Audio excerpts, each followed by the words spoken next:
resolve and finding that. There's been a lot of ups and downs this year, especially last week. Yep. Then even late in the game, the interception. Just talk about the resolve that you kind of had to find today to help pull this team out with a win. Yeah, I mean, you said it first. Coach talked about it from the very first team meeting. He said we're going to be a united group. We're going to be a resilient group. And, we had some tough losses this year. And, games go some ways that we didn't want it to. But, he continues to preach that, the only game that matters is the next one. And, to be able to come out on top is a true statement to what he's kind of, just embodied in our minds from the get-go. And, I'm really proud of this group, really happy for this group, and it's awesome to win here. Devin, we know the turnovers were tough last week. For your defense to flip that and get those turnovers, kind of change the game in the second half. How huge is that for you and as an offense? Huge. I mean, those guys balled out.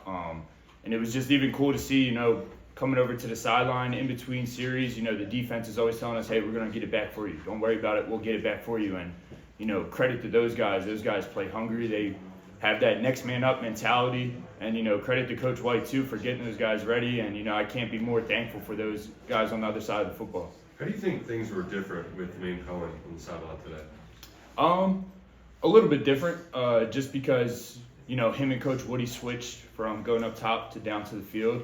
It was pretty cool for him to kind of, really see what he wants on the field as far as personnel or, different looks that he really think, might work, that you can actually have that face-to-face communication. But, from a play call standpoint, I feel like it was pretty similar. And it was, good to have him on the field. It was the big throw to Isaiah Cummings. What did you see on that throw, and how much? He's a Louisville guy. What do you think that meant to him? Yeah, it was awesome. First, the O-line did a great job giving me protection off the play action.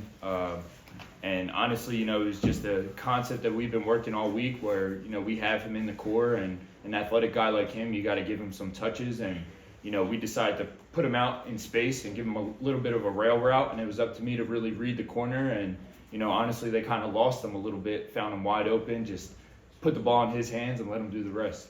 What happened at halftime? Second half, 5 drives, you all scored on 4 of them. I mean, you guys were clicking. So, What happened at halftime? What kind of sparked that whole deal?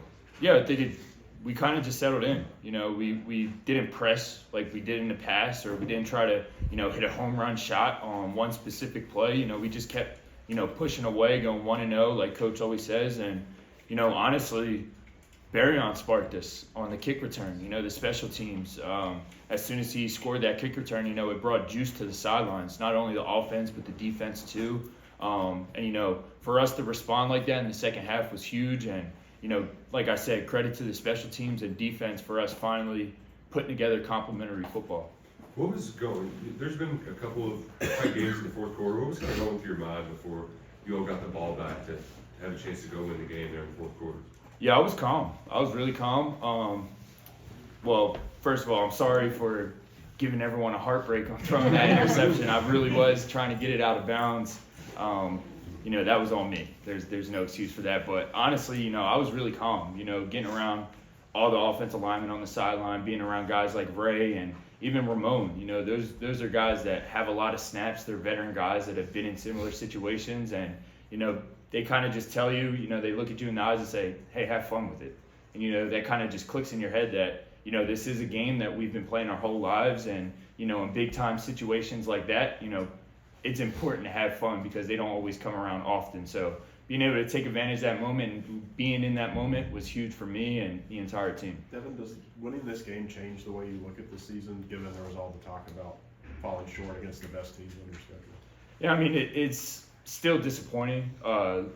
Not the season, but those losses are disappointing because, you want to win them all. We have really high expectations going into the season, but, based off what Coach is telling us, this game is really important to this program, to this university. And, they were a very good football team. They were very well coached, had a lot of really good players on both sides of the ball. And, for us to come out on top, you walk away feeling a little bit better going into the bowl game, regardless of everything that we went through this whole season. This whole year we've been going back to that conversation that you and Ray had in your car, or his car, I can't remember whose car it was. Yep. How does it feel to know the last regular season game, you got 3 touchdown passes and he has 3 touchdowns himself? I mean, man, it was awesome. It was awesome. I mean, some of those plays were designed for Ray. Other plays is just him making a play. And, that's credit to him. And honestly, it just makes my job that much easier. Like you said, he said it from the beginning, anytime I'm in trouble or anytime there's a doubt, if I could just dish the ball to him, he's going to try to handle the rest. And he did a little bit of that today. So I'm just thankful for him. Got one time for one more. So Devin, after the interception, come back out and make that throw to Barry on. Yes, sir. That was a tremendous throw. Where does one find the confidence after you, as you said, had kind of a catastrophic pick? Where do you have the confidence to make a throw like that? Yeah, being resilient. I've been in that situation before. True quarterbacks respond the right way. And, for me, I was devastated because I didn't want to put our team at fault. I'm always put the team first, do anything for us to win. And, Coach called the play that I was really comfortable with. And, Barryon made a heck of a play too. And like I said, that interception was 100% on me. It's not something I could do, but responding is something that I can control. And, I'm glad that I responded the right way for my team. Devin, I just had one more real quick. You talk about having fun a few times. There's this video that's been on from the post-game locker room. Coach Stoops beating up a locker with a stool. Yeah, I don't know. Seemed like he was having fun with that. He was having too much fun with that. I don't know. He was banging on the locker, but it was awesome to celebrate with everyone. All right, thanks, Devin. Thank you. Appreciate it. Talk about just, last week was a tough week.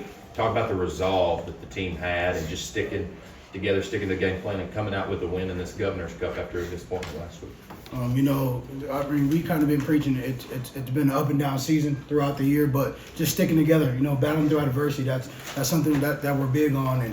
And we have to be able to come into Monday and just watch the film and understand there was a couple plays last week that could have put us in position to win, but we can't keep dwelling on that. We knew we knew how good Louisville was. We knew what they wanted to do. We knew what they've done all season, but we have to focus on us, and that's what Coach Stoops has always been preaching, man. Focus on what we can control and what we have to do, and keep battling through adversity. And I think that's why we love Coach Stoops. That's why he always believes in us, and we always believe in him. We want to go out there and show that this man has won 4 straight times, now 5, and we're going to battle behind him no matter what. Ray, what have you learned about this rivalry just since you've been in Lexington and now being able to play it? I knew how important it was. I knew that it was a lot of bad blood between Louisville and Kentucky. I knew that this was a game that a lot of people had marked on their calendar just because of the big rivalry behind it. But for me, it's big. It's big to be a part of it. I'm happy that I was able to be a part of 2 big rivalries, with it being Florida and Louisville. But now I'm just really happy that now, whenever you mention Florida or Louisville, you're going to have to mention Ray Davis behind that. Ray, what did you see on that touchdown run that won the game? I saw all 5 of my O-line blocking. I saw Isaiah Cummings wrapping around, and I wouldn't want to go against that man going in the hole. So once I saw that, I saw I was 1-on-1 with the backside linebacker and the safety. Broke the first tackle. Once our safety took a bad angle, it was about just going out there and just running and putting my head forward and just trying to go and get us a touchdown. I'll be honest, I was going to stop at the 1 just to be able to ice the game, but I realized they had 3 timeouts. There was still a minute or something to go. So it was about getting in the end zone. Hopefully our defense get us a stop, which they did, and we were able to prevail and get the W. Ray, how big was, they come out in the second half, drive down, score, they're up 10. How big was Barryon's return to get you guys back in the game? We've been saying it all year, and I'm going to say it again. I don't know why teams keep kicking it to that man. He is dangerous. He's electrifying. He's unstoppable.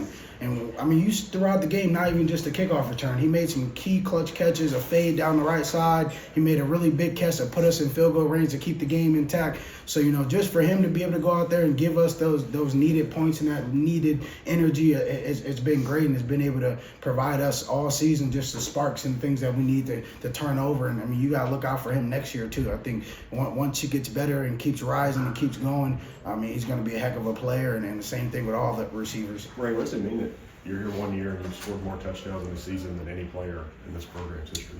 I don't necessarily worry about all the touchdowns. I worry about what I can do for my team. And again, if that's running the ball, catching the ball, that's all that matters. And, my 1 year here, I just want to say thank you to everybody. Thank you to everybody that was a part of this journey, who, like I said, who've been with me through the ups and downs. And I know there were some days where things were rough, and there were some days where things were great. But to be able to, you know, cement my name in history with the best of them, with Benny and C-Rod and Boom. And I just hope down the line, whoever comes next know how much of it is to come into a position playing running back for Kentucky, to know that you got to be the man, you got to be able to step up to the plate, you know, win or lose, and be able to be the same guy each and every day. And, you know, it's big, and I'm not a big emotional guy. I probably cry when I get in my car, but, you know, it's just amazing. It's amazing to be here. It's amazing just to know that people were supporting me no matter what. Ray, has Benny texted you about breaking his record? Nah, Benny has not texted me. That's kind of Slack's fault because we don't got each other's number. But, Okay, fix that. I'm pretty sure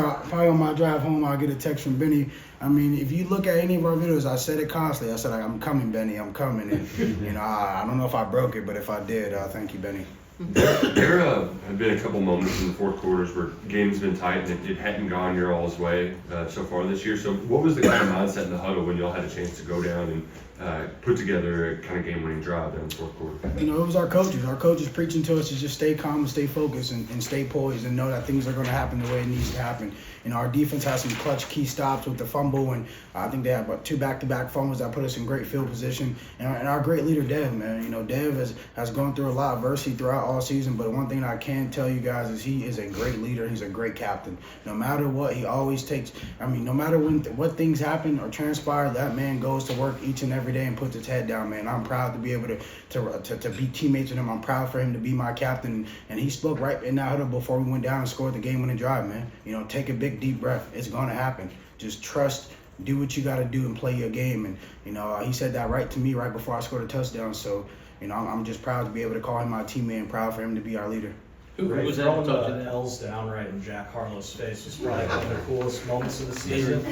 Were you anticipating that and knowing that you were going to do it if you had the opportunity? If you ask Kai Sharon and Deuce Hogan, I literally said, if I get in that end zone, I'm going throwing L's down right in that guy's face.